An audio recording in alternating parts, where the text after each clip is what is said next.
Estenda suas mãos para cá. Pai, em nome de Jesus, obrigado pela tua graça, obrigado pelo teu amor. Nesse momento o teu filho estará ministrando a tua palavra, que o teu Espírito Santo possa se manifestar através da vida dele de uma maneira sobrenatural.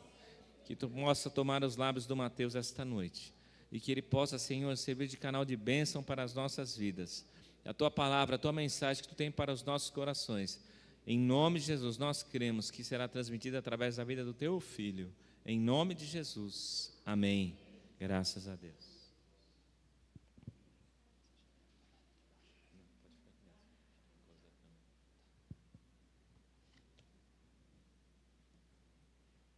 Amém, irmãos? Amém. Graça e paz. Glória a Deus por mais um culto de ceia. Amém, irmãos? Amém. Muito bom estarmos na casa do Senhor, podendo adorá-lo, louvá-lo. E o principal, né? A gente poder se alimentar, estar em comunhão com os nossos irmãos. E já é o início, né, de mais um ciclo. O início, começando agora o mês de maio. A gente já teve ontem nosso Manhã com Deus, nossas primícias. E eu creio, obrigado. E eu creio que hoje Deus tem uma palavra para nós como igreja, amém? Não sei se vocês viram aqui essa mesa super linda e maravilhosa. O negócio está diferente aqui, hein? Diferenciado aqui. Não sei que surpresa o pastor vai aprontar, mas tá chique. Olha aí, ó. O pastor quer ficar mais pertinho aqui, ó. Então, eu também estou aguardando a surpresa, irmãos. Mas hoje é dia de estarmos à mesa com o nosso Pai, amém? Hoje é dia de estarmos relembrando o sacrifício que Jesus fez por nós. E a palavra que o Senhor colocou essa noite no meu coração, falou primeiramente comigo, e que eu queria compartilhar com os irmãos, é lá em Êxodo 17, a partir do verso 8, amém?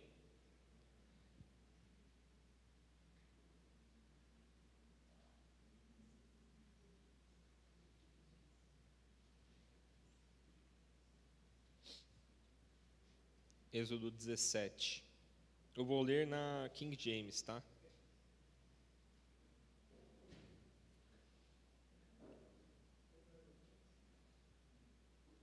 Amém.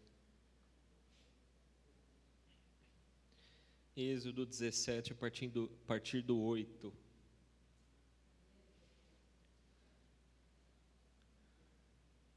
Amém, igreja? Amém. Glória a Deus. E aconteceu que os amalequitas vieram atacar os filhos de Israel em Refidim.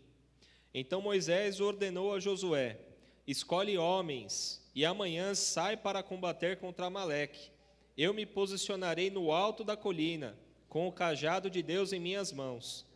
Fez Josué como Moisés tinha ordenado, e saiu para lutar contra os amalequitas. Enquanto isso, Moisés, Arão e Hur subiram até o alto da colina.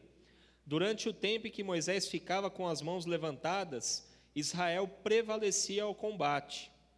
Quando, porém, Moisés baixava as mãos cansadas, Amaleque tinha vantagem. Ora, as mãos de Moisés estavam pesadas. Tomando então uma pedra, puseram-na debaixo dele, para que nela pudesse assentar-se. Arão e Hur mantiveram erguidas as mãos de Moisés, um de cada lado. Assim, suas mãos permaneceram firmes até o pôr do sol. E Josué pôs em fuga Amaleque e seu povo ao fio da espada. Então Yahvé ordenou a Moisés: escreve isso para memorial em livro e declara a Josué que hei de extinguir a memória dos amalequitas de debaixo do céu. Depois Moisés construiu um altar e pôs-lhe este nome: Adonai Nissi. O Eterno fez-me aqui um grande milagre. Porque ele declarou: porquanto Deus levantou a sua bandeira de guerra e jurou sobre seu trono que o Eterno lutará contra os amalequitas de geração em geração. Amém? Irmãos, hoje a gente vai falar de algo muito precioso que Deus quer de mim e de você. Não sei se é coincidência, eu não acredito em coincidências, eu creio que Deus nos direciona. Mas Deus quer de nós a comunhão que Ele Ele entende que Ele quer que a gente, como igreja, viva. Amém? Para os irmãos que não conhecem essa passagem, o povo de Israel viveu durante muito tempo sob escravidão no Egito. E essa parte já é quando eles saíram do Egito. Por isso que tem o nome do livro de Êxodo. Todo o povo de Israel saiu do Egito, migrou do Egito. O Senhor permitiu com que eles saíssem de lá, libertou-os, através de um líder, de Moisés, que foi lá buscá-los. Teve toda aquela questão das pragas do Egito, que ele se apresentou a Faraó, todos os sinais, enfim. E o povo saiu do Egito, eles foram caminhando em direção aí já ao deserto, chegaram em um determinado momento ali ao Mar Vermelho, o Senhor abriu o mar, eles puderam atravessar, e aí, evidentemente, começou, a gente pode assim dizer, a caminhada desse povo até a Terra Prometida. Eu digo que começou a caminhada deles porque eles ficaram, a gente sabe, muitos anos no deserto. Mas, o que nós podemos ver é que nessa caminhada, antes de eles chegarem na Terra Prometida, eles tinham um destino inicial, que o Senhor queria que eles chegassem lá. E a gente vai falar disso ao decorrer da pregação. Mas nós podemos ver que logo após eles saírem daquele deserto, que eles foram caminhando com Moisés, logo que eles saíram ao mar, atravessaram o mar e foram em direção ao deserto, aquele povo começou a ficar preocupado, porque estavam andando no deserto, era muito calor durante o dia, era muito frio à noite, não sabiam de onde iam ter água, não sabiam de onde iam ter o alimento. Então aquele povo toda hora questionava Moisés. Moisés, você tirou a gente do Egito, e agora? Como é que a gente vai se abrigar? Como é que a gente vai se alimentar? Como é que a gente vai tomar água? Então Deus foi trazendo todo o suprimento ali para aquele povo.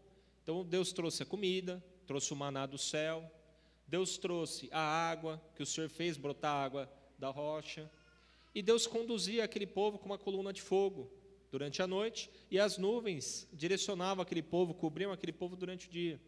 Então Deus conduziu o povo dele, foi levando. Tudo que o povo questionava, que vinha apresentar a Moisés, Deus falava a Moisés, olha, fala para o meu povo que assim vai acontecer, que assim vai acontecer. E nós chegamos aqui, irmãos, nesse capítulo 17, porque nesse capítulo 17, esse trajeto que o povo estava fazendo não era um trajeto que eles estavam perdidos, não é que eles estavam andando em círculos. Se a gente for ver aqui no verso 1, Deus está falando aqui, toda a congregação dos filhos de Israel partiu do deserto de Sim para as etapas seguintes, caminhando de um lugar para outro, de acordo com as ordens do Senhor. Então não é que eles estavam perdidos, Deus estava direcionando Moisés. Moisés, vem daqui e vai para lá, agora sai daqui e vem para cá, sai daqui e vem para cá. Então Deus estava direcionando Moisés, estava direcionando aquele povo. E acamparam em Refidim, porém lá não havia água para beber. Então aqui já veio mais um questionamento daquele povo. Nós estamos acampando aqui, de novo não tem água, Moisés, de novo não tem água. Mas irmãos, eu quero fazer uma pergunta para vocês. Talvez aquele povo ali naquele momento, por mais óbvio que parecesse, eles não estavam percebendo isso. Mas a gente, através dessas escrituras, o acesso que a gente tem hoje, a Bíblia, a Palavra de Deus, a gente consegue perceber e entender. Aquele povo foi liberado pelo Egito, diante da Palavra de Deus. O Senhor estava com eles. O Senhor deu todos aqueles sinais e maravilhas para eles, assim que eles saíram do Mar Vermelho e foram caminhando no deserto. E eles chegaram a um acampamento que eles questionaram a Deus que não tinham água, e Deus mandou água. E logo em seguida um reinado se levantou contra o povo de Israel para lutar contra eles. E aí eu pergunto para os irmãos, Deus estava com o povo? Estava, amém? Glória a Deus. Deus estava com o povo, não estava? Eu pergunto hoje, e Deus está com você? Amém? Nós temos essa convicção, essa certeza, que às vezes as batalhas fazem a gente questionar, né? Mas será que é mesmo? Será que Deus está aqui comigo? A gente falou um pouquinho na quarta-feira sobre as noites que nós temos que enfrentar. Em algum momento talvez a gente se questione, mas será que Deus realmente está ali comigo? Mas a palavra de Deus ali foi muito clara. Deus que estava levando o povo de um lugar para o outro, de um lugar para o outro. Então Deus levou aquele povo para uma terra ali que naquele momento não tinha água, levou. Deus levou aquele povo ali naquele momento para uma terra em que os inimigos iam atacá-lo, levou. Mas Deus não conduziu eles e falou: fiquem aí. Deus estava com eles, Deus estava do lado deles. Você consegue trazer isso hoje para a sua vida? Você consegue falar: olha, estou enfrentando umas lutinhas aqui, eu sei, mas Deus está comigo. Eu preciso enxergar isso, eu preciso trazer isso para a minha vida, me apropriar disso. Eu não posso me esquecer que Deus está, ou imaginar, ou confundir essa convicção dentro do meu coração. Não posso perder isso. Deus está aqui comigo. Eu posso ver o exército me cercando, eu posso não ver água aqui, às vezes posso pensar: cadê o alimento? Não estou vendo o alimento, mas Deus está comigo. Deus está ali com você. Só que nós, como estamos em processo de santificação, nós passamos sim por muitas batalhas, muitas lutas, e a própria palavra do Senhor, como nós aprendemos na quarta também, ela vem para provar o nosso coração, para provar a nossa fé. Quando Deus nos leva a essas situações que Deus nos prova, a gente começa a externar, a gente realmente, através das nossas atitudes, a gente mostra o que tem dentro do nosso coração. E aquele povo, naquele momento, o que eles externavam? Eles começavam a murmurar, e murmuravam, reclamavam. Mas Moisés, não tem água, era melhor a gente ter morrido lá no Egito, era melhor a gente ter ficado lá no Egito. A gente não tem água, não tem comida. O próprio povo que estava caminhando no deserto, que via Deus trazer todas essas provisões, olha como eles questionavam a Moisés. E sabe, nós também somos assim, irmãos. Às vezes nós passamos por diversas lutas e provações que nós questionamos muito a Deus, muito a Deus. Nós não entendemos. O nosso porquê está sempre muito presente nas nossas orações. Mas por que, Deus? Por que desse jeito? Por que dessa forma? Por que assim? Por que eu não fui respondido? Por que eu não fui direcionado? Por que eu não estou entendendo? Por que para mim só parece deserto? Eu não estou vendo nem água brotar da rocha? Sabe, irmãos, é difícil. Às vezes nós passamos por lutas mesmo. Nós ficamos preocupados. E o que eu aprendi com esse texto, lendo esse texto, é que nós, como igreja do Senhor, nós temos sim um propósito a viver e a exercer de Deus. Nós somos embaixadores de Deus aqui na terra, embaixadores de Cristo aqui nessa terra. E nós temos uma missão a cumprir. Só que até o se cumprir dessa missão, nós não conseguimos caminhar nela sozinho. O que nós vemos ali não foi a libertação de uma pessoa de Israel, do Egito. Israel não era uma pessoa só, era um povo, era o povo de Deus. Quando o Senhor Jesus veio e constituiu a igreja, e criou a igreja, formou a igreja, não foi a igreja de uma pessoa só. Deus nos chamou como um corpo, como uma família. Deus nos chamou como um só. Claro, nós enfrentamos individualmente batalhas, enfrentamos. Por quê? Porque o Senhor conhece cada um de nós, Ele sabe onde a gente precisa melhorar, Ele sabe, como até citei na quarta, quais são os nossos pontos fracos, quais são os nossos pontos fortes, Ele sabe onde a gente precisa crescer e amadurecer. E eu acredito que o principal daqui é o amadurecimento.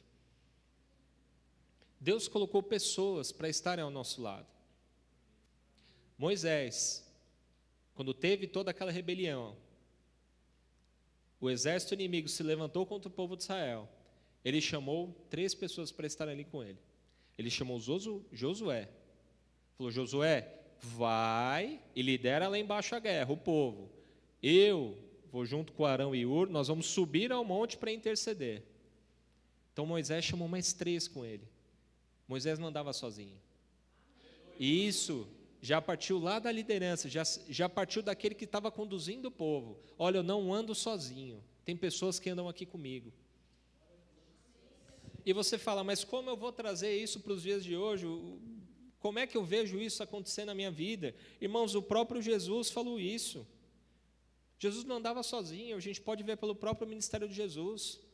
As multidões vinham, aprendiam com ele, aprendiam, mas tinham 12 que ele chamou para estarem ali com ele. Tinham 12 que ele chamou para perto. Lá em João 15,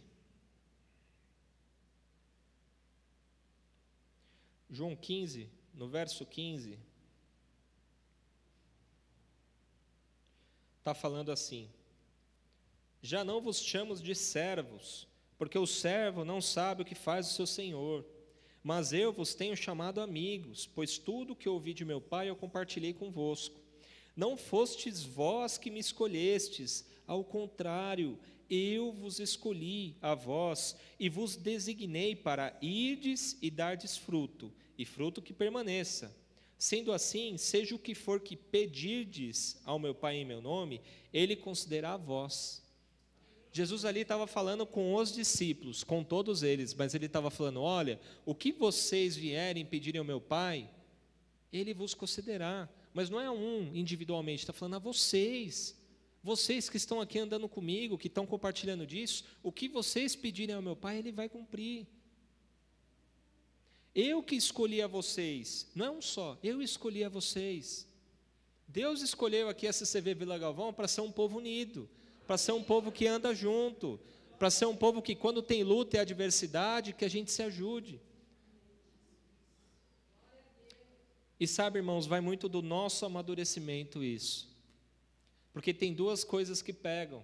A primeira é a nossa consciência de nós sabermos que precisamos de ajuda e saber pedir ajuda. Olha para o seu lado. Pode olhar para o seu lado direito, esquerdo. Olha quanta pessoa bonita tem aqui do seu lado, quanta gente linda, maravilhosa. O Arthur está rindo, não sei porque olhou para o Luiz e deu risada, não entendi, mas... Olha quanta gente bonita tem do seu lado. Você pode olhar e falar assim: meu irmão, me ajuda aí. Sabe, eu estou enfrentando umas guerras ali, tem uns exércitos se levantando, mas ora aí por mim. Sabe, irmão, ó, não vou chamar você para ser Josué aqui nessa situação, para ir lá guerrear por mim, mas pelo menos seja aqui o meu Ur. Vem aqui comigo, vem ser o meu Arão aqui, ó, segura no meu braço, porque eu não estou conseguindo. Então, a primeira parte tem a nossa consciência da gente entender isso. Nós sabemos pedir ajuda. E, por outro lado, nós também temos que ter a consciência de sabermos ajudar. Meu irmão, você está precisando de ajuda? Eu vou te ajudar sim. Em oração, vamos lá, vamos orar, vamos ajudar. Tem determinados momentos que a gente vai entrar para guerrear juntos? Sim. Moisés, quando ele chamou Josué, ele falou assim: Josué, você vai liderar a batalha, então você escolhe homens para ir com você. Não está falando ali na palavra: olha, chama todo o exército e vai. Moisés falou para ele: escolhe homens, escolhe pessoas para ir lá com você guerrear. Nós vamos lá interceder. Tem alguns momentos que você realmente precisa falar: irmão, será que você pode me ajudar aqui? Vem aqui comigo, eu vou precisar da tua ajuda. Sozinho eu não vou conseguir. Não é só para carregar a caixa não, viu, irmãos? Não é só para descer as caixas do bazar, não. Mas tem hora que você vai precisar: irmão, vem aqui, olha, eu vou precisar de uma ajudinha. Sozinho eu não vou conseguir. Sozinho eu não vou conseguir. E nós temos que ter essa consciência, irmãos, que em determinados momentos nós vamos precisar ajudar. Porque a igreja é isso, irmãos. A igreja não é só o pastor Jadel e a pastora Glaucia, a igreja somos nós. E tem momentos, irmãos, que a gente vai precisar segurar também na mãozinha deles e falar: vamos lá, vamos junto. Vamos lá. Vou pegar. Ele me pega direto, nem precisa pedir, ele só: vem, Mateus, vamos. Eles vêm aqui, amém. A gente brinca junto, são experiências maravilhosas. Irmãos, é isso que é ser igreja. É isso que é ser igreja. O irmão que está do seu lado, às vezes precisa de ajuda. Às vezes ele não sabe nem como falar. Mas, igual eu comentei, existem os dois lados. Existe o lado de você saber pedir, e existe o lado de você saber ajudar. E ambas as situações partem do nosso amadurecimento. E aí nós podemos pensar: mas olha aquele povo como estava, já na graça, quando veio Jesus, não era assim, não. Os discípulos já estavam maduros, nós estamos maduros. Não é bem assim não, irmãos. Nós precisamos amadurecer sim. Vocês acham que os discípulos de Jesus eram maduros o suficiente para fazer isso? Vocês acham?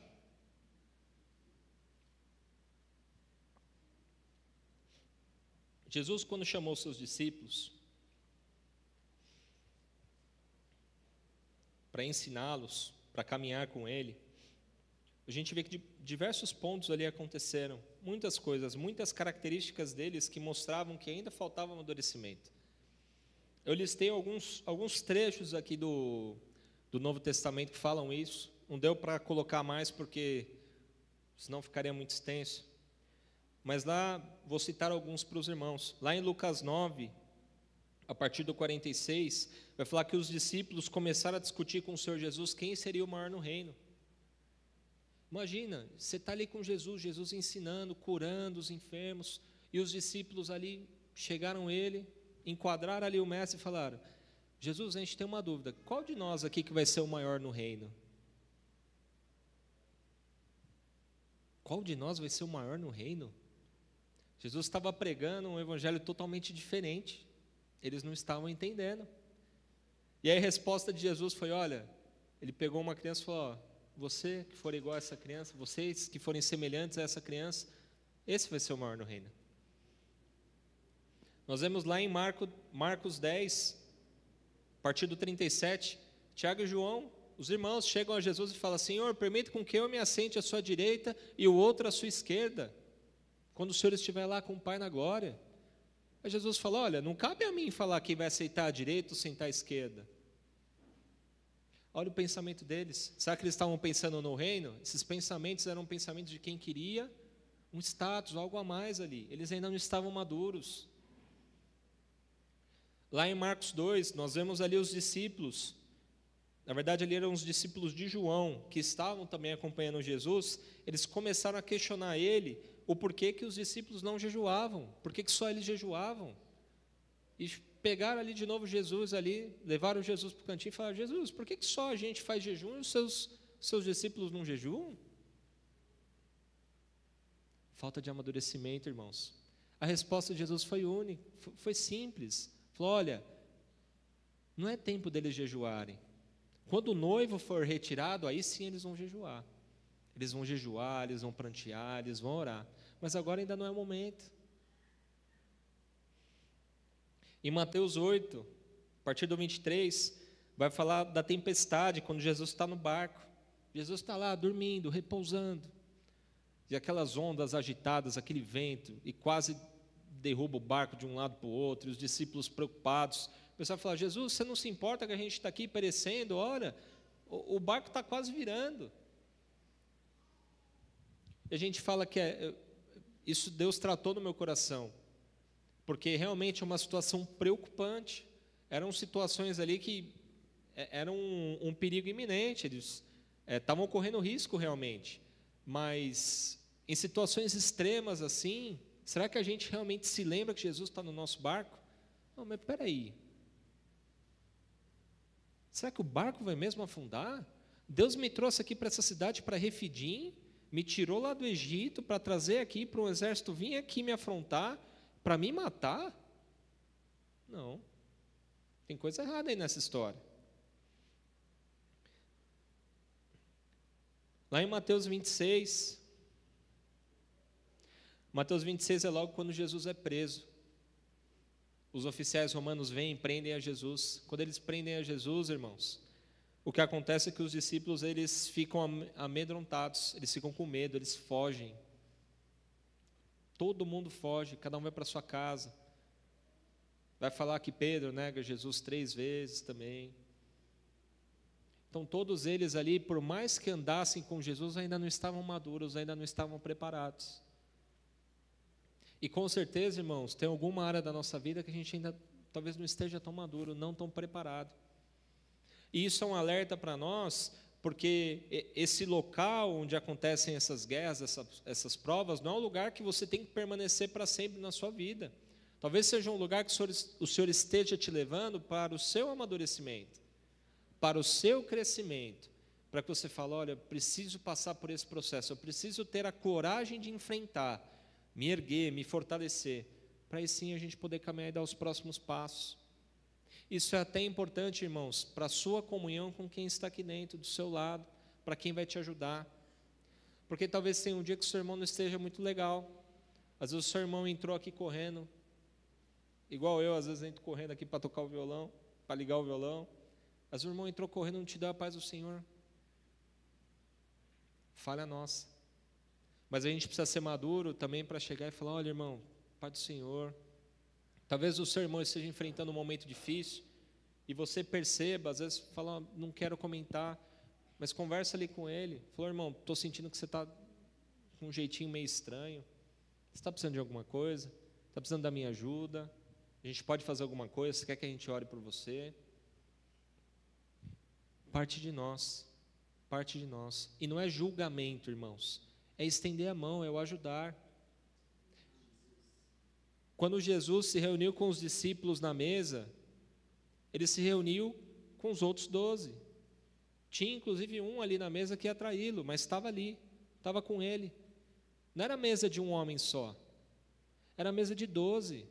12 pessoas que ali eram pessoas que precisavam amadurecer, pessoas que tinham os seus defeitos, pessoas que tinham as suas falhas, mas que Jesus, em sua infinita graça, repartiu com eles o pão. Falou: olha, vocês vão fazer isso sempre em memória de mim. Vocês vão estar sempre aqui comigo e se lembrem desse momento. Sentem-se sempre à mesa comigo, lembrando de mim. Porque as lutas que eu vivi, vocês também vão passar por elas. Mas as vitórias que eu tive, vocês também vão viver. Mas essa mesa não é para estar vazia, meu irmão. Essa mesa não é para estar vazia. Essa mesa não é para estar só com você. É para estar você, a sua casa, os seus irmãos que estão aqui do seu lado. E se você sentir falta, é para você puxar e trazer para perto. Meu irmão, vem comigo. Hoje eu vou ser o seu Ur, vou ser o seu Arão. Em alguns momentos você vai ser até o Moisés na vida dele. Você vai estar lá intercedendo. Por quê? Porque a batalha lá embaixo não vai estar fácil. Às vezes ele vai estar lá batalhando e ele vai precisar de alguém para interceder.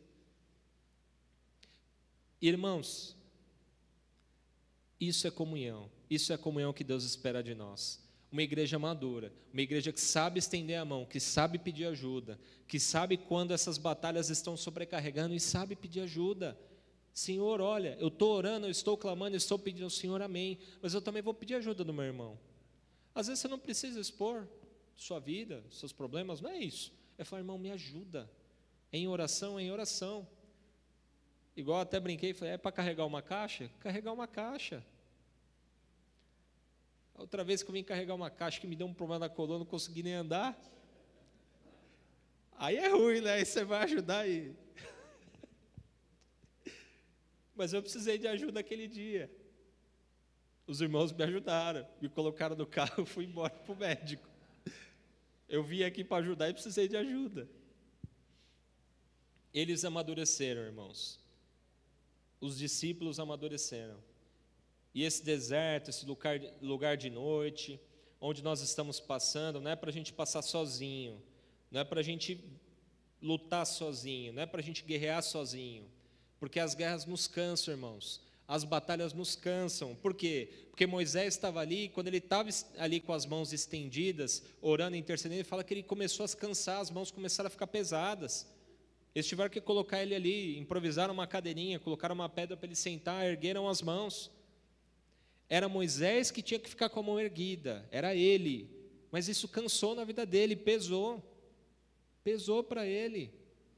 E para nós também acontece, irmãos, em muitas situações na nossa vida pesa, vai pesar. Você vai precisar ter alguém ali para te ajudar. E graças a Deus nós temos essa igreja maravilhosa, que a gente pode estender a mão, que a gente pode ajudar um ao outro, que a gente pode falar: olha, estou precisando de você, irmão, me ajuda aqui. Ou que você pode falar: irmão, conta comigo se você precisar de alguma coisa, eu estou aqui. Até mesmo para interceder, para segurar ali no seu braço, eu vou te ajudar, eu vou interceder. Nós não vencemos as guerras sozinhos, irmãos, e nós vemos isso no Novo Testamento. Jesus mesmo fala: onde estiverem quantos ou mais reunidos em meu nome? É um só? Onde tiver um ali reunido em meu nome, eu vou estar presente. Quando vocês orarem, uma pessoa só orar, eu vou estar ali. as coisas vão acontecer? Ou quando ele fala, 2 ou mais estiverem reunidos em meu nome? Isso não quer dizer que na sua casa, quando você está tendo o teu momento de intimidade, que Deus não te responda, não é isso. Mas aqui Deus estava trazendo essa palavra para a igreja, para os discípulos ali naquele momento. Olha, vocês, quando vocês estiverem reunidos em meu nome, 2 ou 3 ou mais, eu vou estar ali presente. Nós aqui já somos mais de 2, irmãos. Deus se faz presente. As nossas orações em concordância, Deus responde, Deus traz resposta, Deus traz confirmação. Mas não é porque o Mateus está falando, é porque diz na palavra dele. E o Senhor é que cumpre a sua palavra. É Ele que faz a palavra dele se cumprir.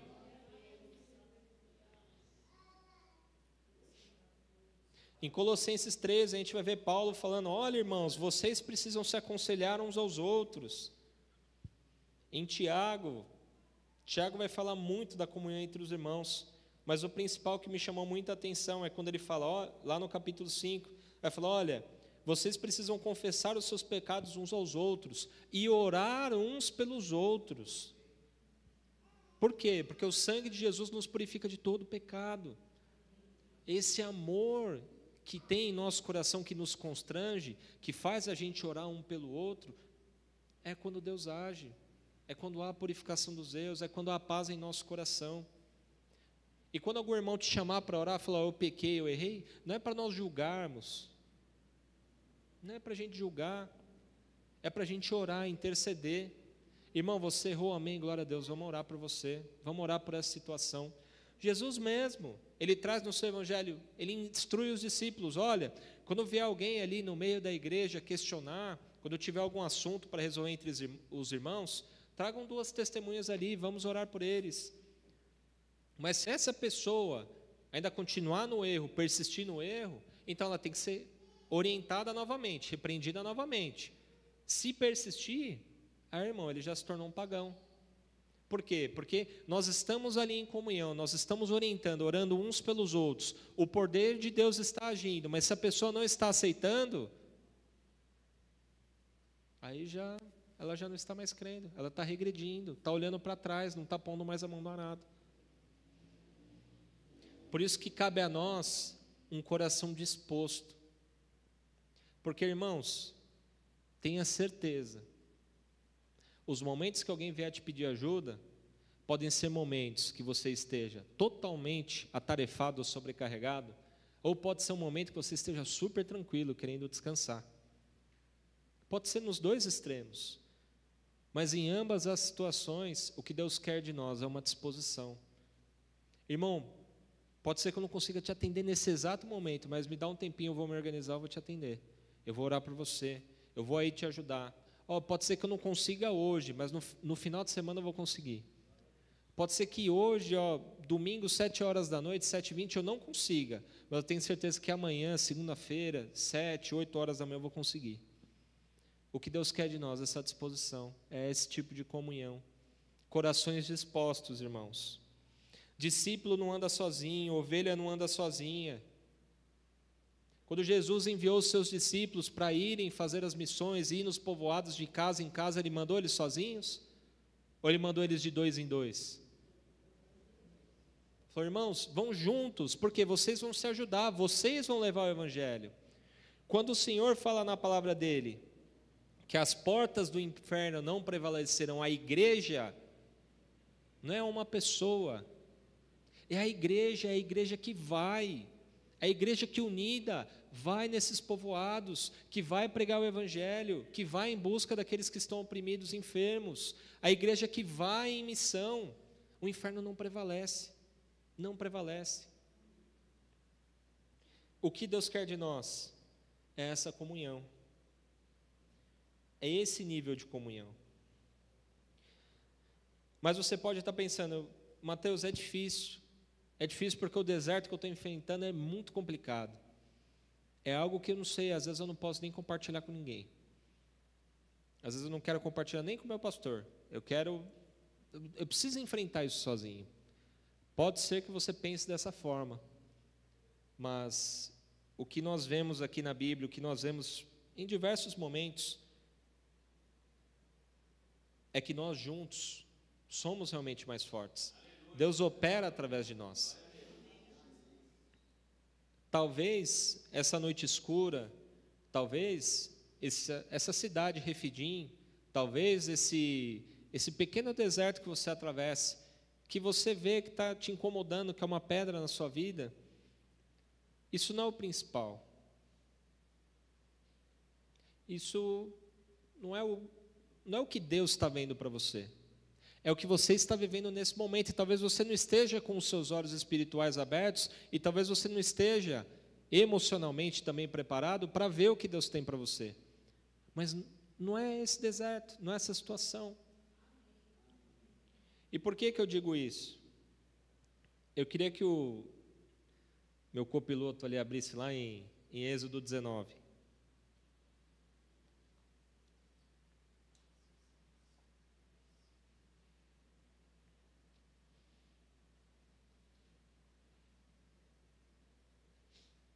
Lá em Êxodo 19,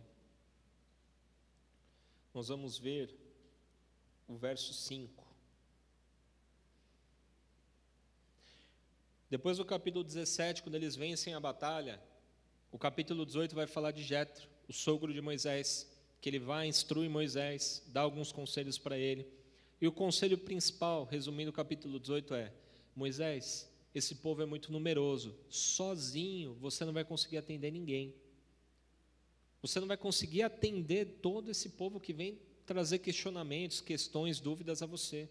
Você precisa criar discípulos, líderes. Uns vão atender grupos de 25, de 50, de 100, mas você vai ter que levantar líderes para te ajudar, porque você sozinho não vai conseguir. E aí a gente entra no verso 19, no capítulo 19. Capítulo 19, o povo de Israel já chega ali na região do deserto de Sinai, chega no Monte Sinai. E o verso 5 vai falar assim: agora, se ouvirdes a minha voz e obedecerdes a minha aliança, sereis como meu tesouro pessoal dentre todas as nações, ainda que toda a terra seja minha propriedade. Vós sereis para mim um reino de sacerdotes e uma nação santa. Essas são as palavras que dirás aos filhos de Israel. Eu quero destacar um trecho aqui do verso 5 que fala: agora, se ouvirdes a minha voz e obedecerdes a minha aliança. Lembra que eu comentei no começo da mensagem que Deus tirou o povo de Israel e queria levar a terra prometida, mas tinha um lugar intermediário no meio que eles precisavam chegar? Era no lugar de aliança. Deus não levou o povo direto para a terra prometida. Deus levou eles passaram por um deserto, passaram ali por algumas batalhas, por Refidim, mas Deus estava levando diretamente eles para o Monte Sinai. E lá no Monte Sinai foi quando Deus falou através de Moisés, deu ali a tábua dos 10 mandamentos, mas aquele local era um local onde Deus ia fazer uma aliança com o seu povo. Antes de Deus levar eles para a terra prometida, ele falou: antes de dar essa terra para vocês, que é minha, e eu vou dar a vocês, eu vou levar vocês num lugar que vocês farão aliança comigo. O meu povo fará aliança comigo.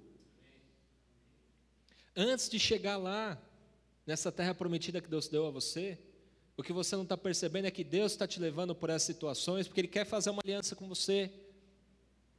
Porque você, como igreja, precisa se fortalecer. Deus quer uma pessoa convicta, forte na presença dEle, uma pessoa que esteja alicerçada, uma pessoa que faça aliança com Ele, e que viva isso, que viva os mandamentos, que viva essa palavra. E você pode se perguntar: mas isso foi para o povo no Velho Testamento, foi lá para o povo de Israel. Eu também estava achando isso, irmãos, porque eu li e falei: mas Senhor, eles viveram em outra época, outro sentido, isso é para mim mesmo? E lá em Lucas 24, queria pedir para o Luiz pôr também, verso 44.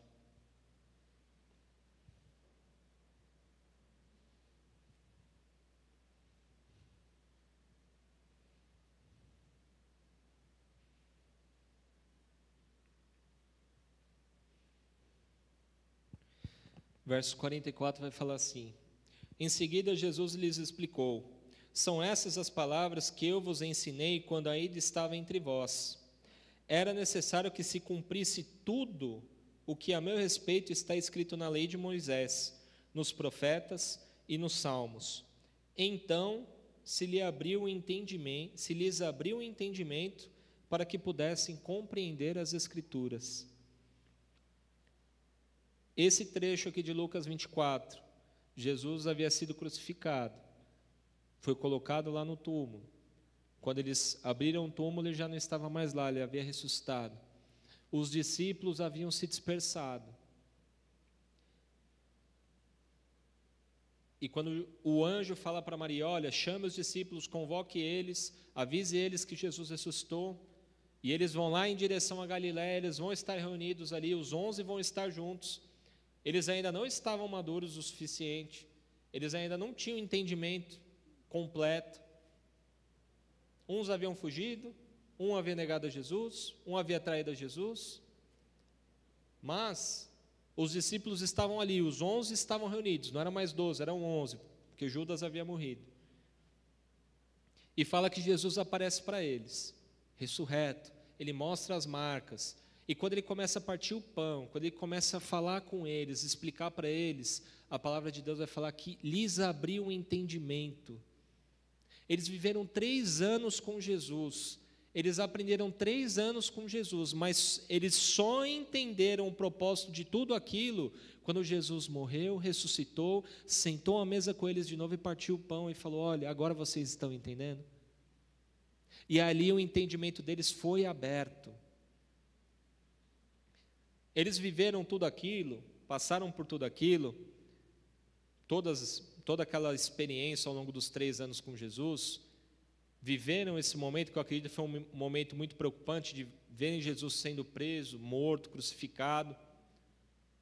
Fugiram, ficaram preocupados, mas a hora que tudo aquilo fez sentido foi quando eles estavam à mesa. E eles não estavam sozinhos, eles estavam ali juntos. Eles estavam compartilhando o mesmo medo, a mesma preocupação. Todo mundo ali estava, vamos assim dizer, meio que perdido. Todo mundo estava confuso. Mas quando eles se assentaram à mesa, Jesus estava com eles, o entendimento foi aberto, a clareza veio. Eles falaram, olha, passamos esses 3 anos, passamos por essa cidade de Refidim, passamos por esse deserto, passamos por essa prova, mas não foi à toa, agora nós estamos entendendo. Agora eu estou entendendo o propósito de Deus para nós, para a nossa vida. Em Atos vai falar, já no capítulo 1, vai explicar que Jesus ficou 40 dias ensinando eles, e Jesus falou, olha, não saiam daqui enquanto o Espírito não for entregue a vocês, o Espírito virá do alto. E vai falar que quando o Espírito Santo desceu, eles começaram a falar em novas línguas, e houve aquela primeira pregação de Pedro, e 3.000 pessoas se converteram. Será que aqueles discípulos que não estavam maduros, conseguiram amadurecer por eles mesmos, pelo poder deles, em 40 dias, para ter uma pregação e um agir de Deus tão grande, de 3.000 pessoas se converterem? Ou será que foi o agir de Deus ali que capacitou eles, que abriu o entendimento, que abriu os olhos e permitiu com que eles amadurecessem? As guerras, irmãos, nós não podemos enfrentar sozinhas, mas existe um tempo para que Deus haja na sua vida e faça você amadurecer. Às vezes você vai guerrear, você vai enfrentar 1, 2, 3 vezes, você vai guerrear na sua força, você vai chamar pessoas para estar ali contigo, mas talvez você ainda não entenda o propósito. Você vai falar, eu ainda estou aqui, eu ainda estou vivendo esse deserto, ainda estou passando por esse momento. Mas Deus está falando, você não está vendo ali na frente. Você não está vendo o que eu preparei para vocês como igreja, você não está vendo o que eu preparei para a sua vida ali na frente. Você ainda está parado aqui. Você ainda está vendo as adversidades aqui. Mas graças a Deus, que é o Espírito Santo que nos dá clareza e entendimento. Eu creio em nome de Jesus que essa ceia não vai ser uma ceia qualquer, é uma ceia sobrenatural. Que os nossos olhos serão abertos, que o nosso entendimento será aberto, que virá a clareza do Senhor para as nossas vidas, porque Ele quer uma comunhão diferente nossa. Uma comunhão como foi daquele povo, porque Ele ensinou, Ele levou aquele povo para uma correção, para que o povo entendesse quais eram as primícias de Deus, quais eram os mandamentos de Deus. Mas Ele chamou aquele povo para fazer uma aliança. Falou, agora vocês estão se colocando diante de mim no Sinai para fazer uma aliança. E eu creio que hoje nós estamos aqui da mesma forma, para fazer essa aliança com o Senhor. Fazer essa aliança com Ele, para ajudar os nossos irmãos, para falar, olha, eu preciso realmente mudar, eu preciso ter um coração disposto para ajudar. E que isso seja uma verdade para nós, porque doeu muito em mim. Porque eu fiquei pensando, Senhor, eu não sei se eu estou sendo essa pessoa. Eu não sei se eu estou sendo essa pessoa. No meu dia a dia, na minha correria, com o meu trabalho, com os meus afazeres, será que eu estou sendo essa pessoa? Será que eu estou sendo alguém que estende a mão e que ajuda? Ou será que eu estou sendo alguém que simplesmente só trabalha, guerreia, que só toca um instrumento, que vem aqui, que faz isso, faz aquilo? Isso é algo para a gente pensar, irmãos. Porque quando a gente vier aqui, o sobrenatural de Deus acontece. Quando a gente se coloca na presença de Deus, o sobrenatural acontece. E eu creio em nome de Jesus que a comunhão que Ele quer de nós é essa, uma comunhão verdadeira. Se você tem algo contra o seu irmão, a palavra vai nos ensinar isso. Olha, vai lá, perdoa o teu irmão, conversa com o teu irmão. A gente vê até mesmo Jesus ensinando isso até com oferta. Olha, antes de você entregar a tua oferta, perdoa o teu irmão. Para você ver como isso é tão precioso para Deus. E para fechar, quantos irmãos não se lembram daquele salmo precioso, maravilhoso, que é o Salmo 133? Ó, quão bom e quão suave é que os irmãos vivam em união, em comunhão. E o salmista vai comparar essa comunhão como um óleo precioso, um óleo, uma unção que desce ali sobre o sacerdote. Eu creio, irmãos, em nome de Jesus, que essa comunhão vai ser como se fosse uma unção sendo derramada de Deus sobre as nossas vidas. Uma unção preciosa, uma unção que vai abençoar a sua vida, mas uma unção que vai fazer você ser um abençoador para o seu irmão. É uma unção que não vai ficar parada em você, mas que vai impactar aqueles que estão ao seu lado. Então, que a gente possa viver isso essa noite. Se você está vivendo um deserto, irmão, se você está passando por uma dificuldade, que você está sentindo que não consegue sair dela, saiba que hoje é uma noite que você precisa pedir ajuda. Irmão, me ajuda, eu preciso de você. Amém? Glória a Deus. Vamos orar? Amém?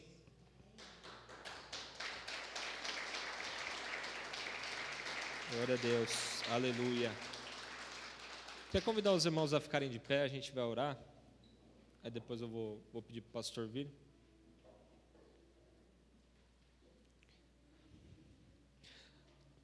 Amém. Pai, te agradecemos, Senhor, por essa mensagem. Obrigado pela tua palavra. Obrigado pelo Senhor nos ensinar a respeito da comunhão, Senhor. Pelo Senhor tratar conosco algo tão especial, Deus. Obrigado por cada família que aqui está, Senhor, por cada irmão. Nós sabemos que cada um tem um sonho, Pai. Cada um tem um projeto, tem um plano. Coloca, ora, intercede diante do Senhor por isso. Cada um está passando por um momento, por uma adversidade, por um deserto. Cada um está passando por um momento de amadurecimento, Senhor. Mas nós cremos, Pai, que como igreja o Senhor está nos levando para um único alvo, para uma única direção. Por mais que o Senhor esteja nos levando, Pai, cada um em seu caminho, os nossos propósitos são únicos, Senhor. Nós estamos indo, Pai, em direção à vida eterna. Nós estamos caminhando, Pai, em direção à vida eterna. Então nós te pedimos em nome de Jesus, Deus, que a gente tenha esse entendimento, essa clareza, que nós precisamos da ajuda dos nossos irmãos para isso, para a gente vencer as nossas batalhas, as nossas guerras, para a gente, Senhor, no momento de adversidade, de preocupação, para a gente poder pedir ajuda do nosso irmão, Senhor, para a gente poder, Senhor Deus, estender a nossa mão e ajudar quando for necessário. Senhor, nos dá entendimento e amadurecimento para isso, Senhor. Deus, nos ajuda, Pai, nos nossos momentos de dificuldade, nos momentos que a gente não quer falar com ninguém, que a gente quer se trancar e não falar com ninguém, que a gente quer ficar sozinho, que nós achamos que somos fortes, ó Deus, sozinhos para guerrear. Senhor, tira isso da nossa vida, Pai. Em nome de Jesus, todos aqueles que têm esse pensamento, Senhor, eu te peço em nome de Jesus, que o Teu Espírito Santo traga o convencimento, que traga a clareza, Pai, que nós precisamos um dos outros, Senhor, que nós precisamos da Tua ajuda, Pai.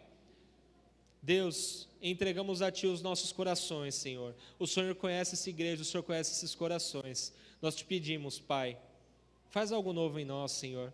Que não seja só mais um momento de comunhão, mas que o Senhor esteja aqui à mesa. Que o nosso entendimento seja aberto. Que os nossos olhos se abram, Senhor, nesse momento de comunhão, Pai. E que a gente possa ver o Seu agir no meio da Tua igreja, Senhor. É o que nós te pedimos em nome de Jesus. Amém.